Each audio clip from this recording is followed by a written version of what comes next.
현물 수급은 사실 저는 특별한 거는 없지 않나. 이렇게 개인은 계속적으로 지금 풋옵션을 매수를 하고 있고요. 네. 외국인들은 하고 기관은 풋옵션을 매도를 하고 있습니다. 그 코스피인데요. 이때가 가장 극심했을 때가 3월 19일 날 똑똑한 개미들이 결국 파생쪽에서 먹는구나. 쭉쭉 쳐냈네. 근데 지금 시장 일단 핵심이 두 개일 것 같아요. 네. 지금이라도 손절하든 비중을 줄이든 현금화를 하는 게 맞는 것이냐, 네. 아니면 진짜 버티는 게 더 나은 전략이냐에 대한 고민. 이게 지금 아마 그것에 대해서 정말 의견이 다들 분분하죠. 그쵸. 뭐 기사들도 은행 증권사 PB나 은행 PB나 여러 가지 이제 전문가들이 말씀하시는 게 뭐 사실 그건 다 개인 생각일 거 아니에요. 여기서부터 더 빠질 거라고 하면 지금이라도 팔아야 되는 게 맞는 거고, 그거에 대해 더 빠지는 거에 대해서 확신이 차 있다면. 근데 여기서 빠져봤자 제한적이고 분명히 지금 가격보다는 올라온다라는 생각을 갖고 있다라고 하면 버티는 게 맞는 거고. 근데 지금부터는 정말 종목에 대한 선택이 굉장히 중요할 것 같아요. 그래서 말씀드린 게 종목 수 좀 줄이고 다음 리바운딩에서 올라올 때 조금 더 탄력적으로 올라올 수 있는 것들을 찾는 게 일단은 그것에 대한 고민을 심도 있게 지금부터는 해야 될 시기입니다. 지금은 뭐 사실 좋은 주식, 나쁜 주식 할 거 없이 다 빠져 있으니까. 예. 근데 참 그게 어려워요, 그렇죠? 그게 제일 어렵죠. 항상 그거 선택에 대한 고민이 주식이니까. 올라갈 때는 5% 가느냐, 10% 가느냐, 그 10%짜리를 가기 위해서 골라야 되는 거고. 그렇지, 주도주를 골라야 되고. 주도주를 찾아야 되는 거고, 내려올 때는 덜 빠질 거거나 또는 퍼졌다가 올라올 때 빨리 올 것을 선택하는 거. 이 선택에 대한 고민은 뭐 주식을 끊지 않는, 그만할 때까지는 계속 해야 되는 고민이죠. 네. 자, 오늘 일단 수급적인 상황 한번 볼까요? 네. 외국인들은 근데 이렇게 빠질 때에도 계속 사모으고 있는 느낌이 들어요. 지금 네. 이제 개인들이 지금 던지는 것 같아요. 투매인지 아니면 이게 현명하게 현금을 만드는 현명한 행동인지 이건 좀 지나봐야 되겠지만 네. 어쨌든 개인이 지금 매도하고 있다는 거. 일단은 현물 수급은 사실 저는 특별한 거는 없지 않나 이렇게 보이기는 해요. 왜냐면 뭐 1조 이상 엄청난 규모를 산 것도 아니고, 오늘 한 2천억, 오늘 1,700억 정도 현물에서 매수하기는 했습니다만, 뭐 그동안 공매 쳐놨던 거에 대한 환매수일 수도 있는 거잖아요. 그렇기 때문에 사실 이런 수급은 아직 유의미한 수급이 있다라고 생각하지는 않습니다. 코스닥도 마찬가지고요. 다만 제가 아까 서두에 조금 많이 봐왔던 현상이 좀 나타난 게 아닌가라고 생각했던 게, 좀 희망을 좀 약간 진흙 속에서 희망을 좀 찾아보자고 한다면, 제가 종종 말씀드렸던 옵션 시장입니다. 이제 옵션 같은 경우에는 제로섬 게임이잖아요. 그렇죠. 그러니까 누군가가 하방으로 배팅하면 누군가는 자연스럽게 상방으로 배팅할 수밖에 없는 구조인데, 자, 특히 풋옵션을 한번 봐보겠습니다. 풋옵션이라는 거는 풋옵션을 매수한다는 거는 아랫방향으로 지르는 겁니다. 아니, 아랫방향에 대한 기대를 하고, 쉽게 말해서 인버스를 사는 개념이고, ETF로 봤을 때 풋옵션을 매도한다는 거는 좀 약간 뭐 콜옵션 매수와 또 이제 비슷한 개념이긴 하죠. 쉽게 설명하면 이제 상승에 좀 베팅한다는, 그냥 그렇게만 좀 생각을 해보시면 편할 것 같습니다. 근데 지금 흐름이 뭐냐면, 개인은 계속적으로 지금 풋옵션을 매수를 하고 있고요. 네. 외국인들은 하고 기관은 풋옵션을 매도를 하고 있습니다. 그러니까 개인들은 하방으로 지르는 거고, 그러니까 더 내려갈 것에 대한 배팅을 하고 있는 거고, 그리고 외국인하고 기관은 콜옵션, 풋옵션 매도니까 이제 상승에 대한 기대를 하고 있는 거죠. 근데 지금 이 자리에서. 근데 보면 이번 주에 개인들이 월요일날 380억. 이게 수량이 얼마 안 된다고 할 수 있지만 레버리지가 있기 때문에 꽤 되는 금액입니다. 380억, 그 다음에 그저께가 수요일이 278억, 한 280억, 그리고 오늘 한 300억 가깝게 샀습니다. 그만큼을 다 외국인들은 또 반대 포지션을 설정을 한 거고요. 근데 제가 왜 어디서 많이 봐왔던 거냐라고 하면, 요게 코로나 저점 때에 하고 거의 비슷해요. 그래요? 네. 그때 한번 상황을 직접 한번 보여줘봐요. 봐보세요. 어땠냐면, 이제 이게 파생은 언제든지 뒤집힐 수 있습니다만, 제가 그냥 굳이 오늘의 그냥 특징적인 거라서 뭐 의미 없으니까 우리가 지금 딴 거. 어차피 뭐 종목보다는 여기 그냥 희망을 찾아보기 위해서 말씀드린 거예요. 그렇다고 또 우리가 너무 희망회로 하면 안 되지만. 요때 봐보실게요. 요때가 그 코스피인데요. 이때가 가장 극심했을 때가 3월 19일 날 2020년 3월 19일이고 최저가가 마이너스 9.5, 코스닥은 마이너스 13%까지 갔던 걸로 기억합니다. 그리고 나서 종가가 마이너스 8.4. 근데 그 다음날 플러스 7%. 이때도 엄청난 변동성 나왔었죠. 그리고 나서 바닥 찍고 바닥에서 거래량이 좀 나오면서 이제 주가가 이제 V자 반등이 좀 나왔었죠. 3월 19일 한번 기억해 봐주세요. 3월 19일입니다. 코스피 3월 19일. 코스피 3월 19일. 네. 그러면 2020년 3월 19일 돌아가 보겠습니다. 2020년 3월 19일로 돌아가면 자, 요때 한번 이때 하고 자. 이 그림 한번 기억해 보세요. 딱 아시겠죠? 개인은 빨간색, 외국인 기관 파란색. 이렇게만 보시면 되니까. 하방 쪽에다 개인은 배팅을 했고. 그렇죠. 개인은 더 내려갈 거다. 네, 더 내려갈 거다. 근데 2020년 3월 쭉 돌아가서 보면요. 이번에도 맞았으면 좋겠어요. 자, 1월 달까지 의미 없다가 3월 달 중순, 아까 3월 19일이라고 그랬죠? 네. 3월 19일 요 날이 가장 최정점이었습니다. 참 정점. 이날이죠, 이날. 근데 그 전부터 이미 400억 계속 매도하고 있었네. 계속 매수. 아, 매수. 외국인들은 개인들이 풋 매수한 거를 다 받아서 풋 매도. 그러니까 외국인들은 상방. 개인들은 하방. 그다음에 3월 19일이 변곡점이었잖아요. 최저점이었고 그 다음부터 올라오는데 개인들은 계속 매수하죠. 이렇게 매수하다가 이렇게 바뀌죠. 요때가 지금 끝까지 미련을 못 보네. 끝까지 미련을 못 보죠. 반등이 나오는데 떨어질 거라고 보는 거죠. 더 보는 거죠.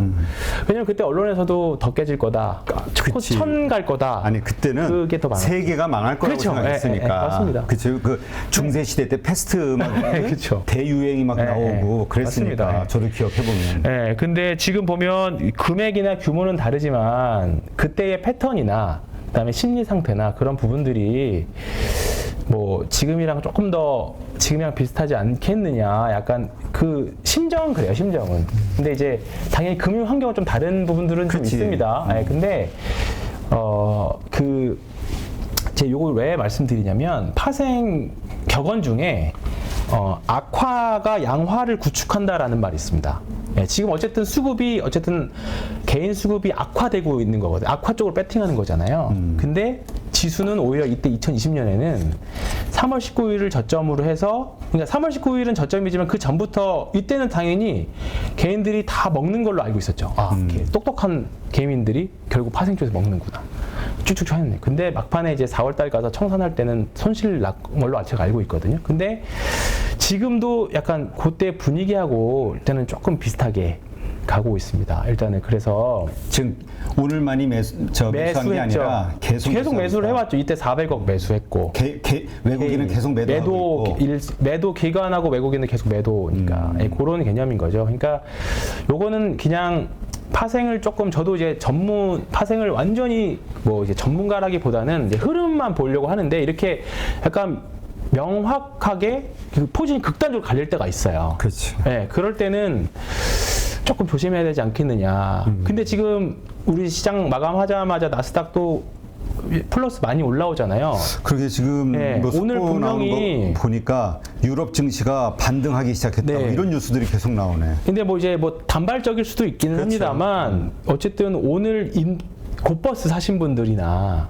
또는 풋 하방 쪽으로 파생시장에서 배팅하시는 분들은 만약에 월요일까지 이어지면 조금 이제 마음고생 하실 수밖에 없는. 그래서 제가 요즘에 레버리지는 사셔도 곧버스나 인버스 투자는 정말 마음이 불안하실 거다. 그래서 그 말씀은 드려요. 그래서 저는 권하지 않겠습니다. 그냥 그렇게까지만 일단 말씀드리는데 그 방향성을 맞추는 게 진짜 퐁당퐁당이거든요. 그렇죠. 네, 일단 멘탈 최근에 보면 이제 뭐 인버스, 곧버스 같은 경우에는 단기 작년 말 대비해서 거의 2배 정도 가깝게 올랐으니까 그 이제 뭐 그걸로 사실 그 구간을 다 버틸 수 있는 분이 몇 분이나 계시겠습니까? 작년 말부터 지금까지 곧버스를 홀딩해 오신 분이. 근데 그게 아니라고 하면 어쨌든 레버리지 ETF 투자하시는 분들은 좀 단기적으로만 하셨으면 좋겠고요.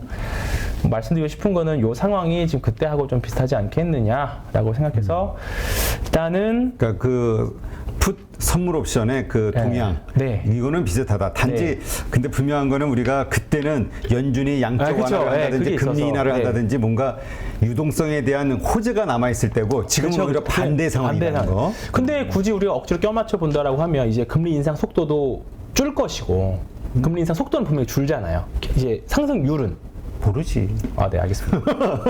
그 기대감으로 사실 지금 그 기대감으로 했다가 그 기대감으로 우리가 지금 이게 망한 거거든, 아예 알겠습니다. 다들. 네, 네. 확언하지 않겠습니다. 근데 왜냐하면 연준은 어떤 고통을 겪더라도 일시적 고통을 네. 겪더라도 우리는 일단은 이거 할 잡겠다고 거야. 하니까. 네. 그러니까 그리고 또 파월만이 아니라 다른 네. 의원들도 연준 의원들도 계속 보조를 맞춰주고 있고 네. 점도표는 위쪽으로 확 그렇죠, 올라가 그렇죠, 있고. 그렇죠. 네. 그러니까 일단 그거를 있는 대로 일단 받아는 줘야 될 것 같아요. 네, 네, 지금 그렇죠. 연준에 맞서지 마라. 네, 네.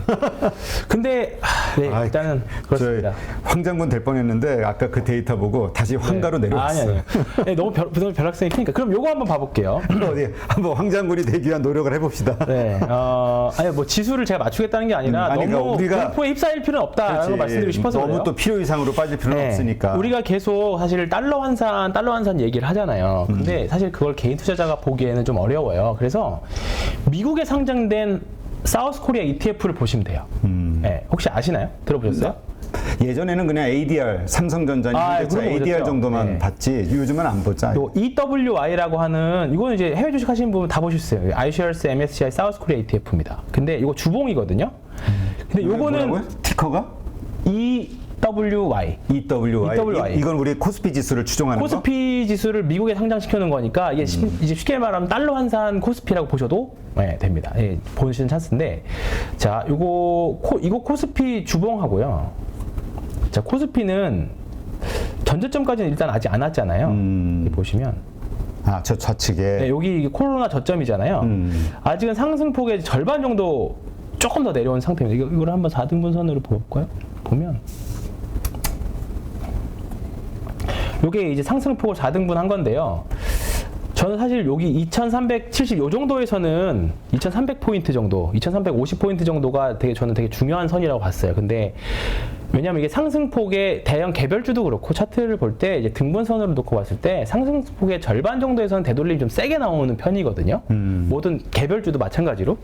그래서 사실 여기서는 좀 이제 반등이 좀 나와서 한 2700포인트까지 죽더라도 2700포인트까지는 나올 줄 알았는데 뭐 대외 여건이 안 좋다 보니까 그냥 더 세게 더 때려 맞았는데 그렇게 되면 이제 다음 지지선이 이제 사실 1900포인트 정도까지 될 수밖에 없습니다. 이거를 지지선 같은 거 구울 때 4등분선, 3등분선 섞어서 보는데 본다라고 하면 여기 다음 지지선은 한 2060 정도가 됩니다.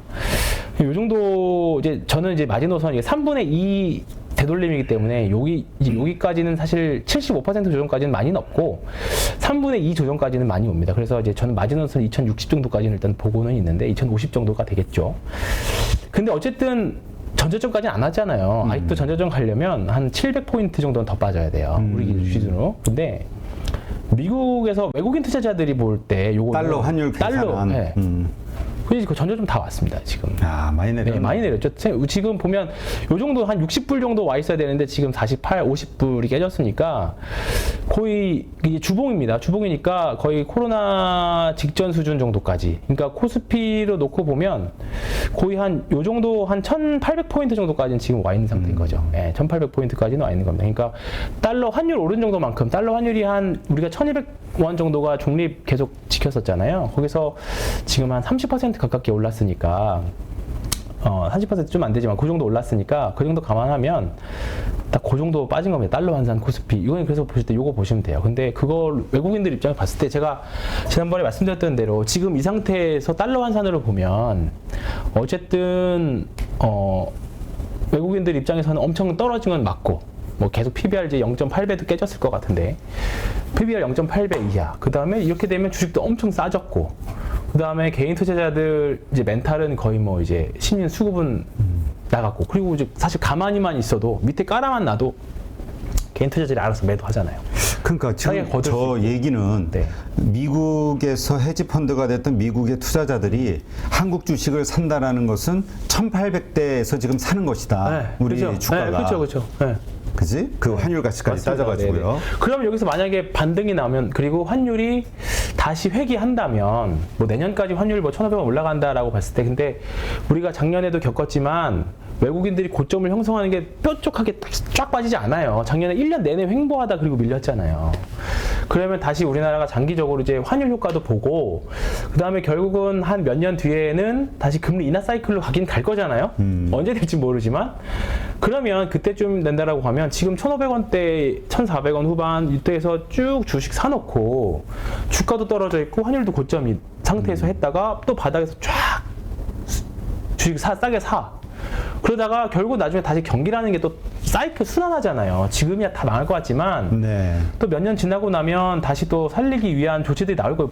최근에 보면 뭐 이제 마이크론도 실적 박살났다고 나오고 어제 또 나이키가 또 급락하고 뭐 이제 그런 미국도 결국은 이제 버티다가 뭐 고용이 좋아서 버틴다라고는 하지만 결국 그렇게 가다가 다시 미국 경기가 다시 순환해서 다시 저점에서 올라온다라고 하면 지금은 외국인들 입장에서는 소위 말해서 양방으로 네, 양쪽에서 수익을 낼 수 있는 구간. 그러면 수익이 2배가 되겠죠, 사실. 그렇죠. 네, 그렇기 때문에 그런 구간이라고 생각을 하신다면 내가 외국인 투자자라고 하면 삼성전자나 하이닉스 급하진 않지만 싸게 살 수 있는 구간이 분명히 됐다. 그래서 앞서서 제가 지금 굳이 매도하실 필요가 있을까요? 그게 말씀을 드린 거예요. 어차피 예상할 수 없는 이슈들, 뭐 CPI 예측 자체가 사실 예상하기 어렵잖아요. 그렇죠. 이제 대응 영역으로 가는데 어차피 우리가 예상을 이렇게 했지만 예상대로 안 되고 다 틀리고 어차피 망가졌다라고 하면 지구간부터는 오히려 위에서부터 계속 줄여오셨던 분이 있긴 하거든요. 분할로. 근데 이제는 더 이상 줄이고 오히려 이제 사야겠는데요 라고 생각하시는 분들도 있어요. 이 정도면. 줄였던 거. 예. 그러니까 팔고 주식을 아예 떠나려고 했는데 많이 빠졌네? 생각보다 빠르게 많이 빠지다 보니까 이 정도면 이제 다시 사도 되겠다 생각하시는 분도 분명히 있습니다. 그렇기 때문에. 그렇죠. 그러니까 거래가 되는 거겠죠. 그렇죠. 파는 쪽이 있으면 그럼요. 사는 쪽이 네, 있어야 파는 거니까. 네. 그러니까 뭐 이제 종목들 개별주들 특히 작은 종목들 시가총액 작은 종목들의 호가들을 보면 거의 뭐 이제 곡소리 나는 뭐 텅텅 벼 있잖아요. 사실 내가 팔고 싶어도 못 사고 살려면 한참 올려서 사야 되고. 근데 이제 지금 우리가 PER로 했을 때 뭐 8배? 네. 8배 정도, 8배 정도. 뭐 이렇게 PBR도 얘기를 0.8배. 하니까. 네. 이렇게 얘기를 하는데, 근데 이제 이런 얘기를 한단 말이죠. 이게 경착륙, 그러니까 불황이라는 네. 걸, 경기 침체라는 걸 감안했을 때는 오케이, 많이 빠졌어. 네. 근데 위기급, 우리가 네. 소위 무슨 뭐 영국의 이번에 경제 네. 위기가 됐든 뭐 남유럽이 네, 네. 터지든 아니면 뭐 중국이 터지든 네. 뭔가 이런 빅 이벤트가 벌어졌을 때는 예. 그때는 경제 위기고 0.6까지 갈 수 있어. 네, 그렇죠, 그렇죠. 0.6까지 갈 수 네. 있다라고 보거든요. 네, 네, 네. 과거에도 그랬고. 네, 그렇죠. 이거에 대한 두려움인 것 같아. 맞습니다. 그런 게 터지지 막연한, 않을까에 네. 대한 두려움. 그냥 그거 온다라고 생각하면 지금 팔아야지. 팔아야죠. 근데 저는 사실 중국에 대한 위기는 10년째 들은 것 같아요. 주기적으로. 근데 아직까지 사실 별로 없었고 그나마 좀 위기가 있었다면 이때였던 것 같은데 2011년 이때 피그스 남부 유럽 위기 그때 위기였던 때였던 것 같아요. 이때 이제 보면 서브프라임 때 이때가 서브프라임 때였고 이제 회복하다가 남유럽 사태 터져가지고 이제 하락하긴 했는데 사실 뭐 주가는 그때 한번 하락하고 그냥 레벨 다운해서 옆으로 횡보했던 정도. 이때가 정말 지긋지긋한 박스피 기간이 한 5년, 6년 지속됐었죠. 사실. 그래서 저도 당분간은 이런 흐름이 나오지 않을까. 기간이 얼마나 될지 모르지만 당분간은 뭐 레벨이 어떤 형태에서 접근이 될지 모르겠지만 일정 부분 좀 박스권이 형성이 되고 나서부터는 이제 그 다음부터는 지수를 이길 수 있는 주도를 찾는 과정이 분명히 필요합니다. 분명히 이때 보면 지수는 이때 코스피는 이때는 박스피였잖아요. 2,800, 1,900포인트에서 2,200 정도 사이 왔다 갔다 하는 정도의 박스피였는데 저때 보면 뭐 한류 열풍 관련해서 중국 관련 주식들이 대박이 많이 났었고요. 그 다음에 5G 주식도 대박이 한번 났었고, 그 다음에 반도체 주식들도 몇몇 종목들 대박이 났었고, 그 다음에 뭐 그 안에서 또 대박을 냈던 종목들이 많이. 근데 그 주식들이 다 시장을 캐리해서 올라가는 주식들은 아니었어요. 네. 근데 이제 그런 주식들이 찾아야 될 필요가 분명히 있는 거예요. 근데 2017년 요때가 이제 반도체 슈퍼사이클, 전 슈퍼사이클 요때였고. 그리고 나서 이때 코로나 이후에 플랫폼부터 시작해서 전기차 2차전이 올라갔던 거고 이제 그 주식들이 이제 쉬어가는 과정이거든요. 그러니까 이제 지금의 하락, 그러니까 지금 모든 대부분의 종목도 좋은 주식, 나쁜 주식 할 것 없이 다 밀려 있는 상태니까 그럼 이제 어느 정도 회복이 되고 박스를 만들어줄 때 어떻게 레벨을 돼서 예를 들어서 다시 기존의 1800에서 2200 박스권을 다시 회귀를 할지 그러면 딱 지금이 박스 상단이잖아요. 그렇죠. 뭐 그렇게 될 거나 아니면 뭐 2000에서 2000 뭐 한 400 정도의 박스권이 될 거나 그렇게 어떻게 형성이 될지는 아직은 모르겠지만 형성이 되면 그 안에서의 분명히 주도주가 또 나올 거거든요. 이제 그 주도주를 잡는 오히려 그때가 개인 투자자들이 주식을 낼 수 있는 예를 들어서 삼성전자, 하이닉스 이런 대형주가 아니라 소위 말하는 이제 종목 싸움. 근데 이게 만약 반등이 되면 한국을 사는 거기 때문에 대형주 일시적으로는 올 거라고들 겁니다. 보거든요. 일시적으로 올 건데 그게 캐리를 할까요? 과연 지수 작년처럼 그러지는 않을 거라고 봅니다. 그래서 대형주보다는 이제 잘 현금을 잘 마련해서 좋은 종목을 찾는 거에 집중을 해야죠. 근데 아직까지는 이제 후보군들은 몇 개 있지만 아직까지는 뭐 명확하지 않으니까 그렇게 보이는 거죠. 누구나 1시간 안에 200개 종목에서 좋은 종목을 고를 수 있는 그런 능력을 배양할 수 있도록 제가 도와드리려고 그렇게 하고 있습니다.